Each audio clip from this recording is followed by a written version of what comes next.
Pinupuri ka namin, O Diyos, Ama, Anak at Espiritu Santo.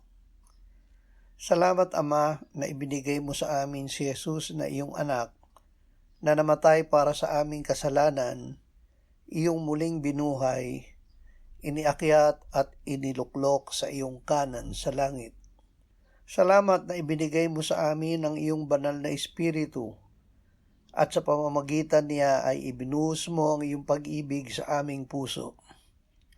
Ama, ikaw ay Espiritu, at kami ay dapat na sumamba sa iyo sa Espiritu at katotohanan.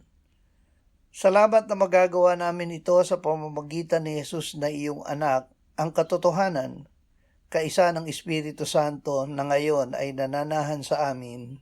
Amen.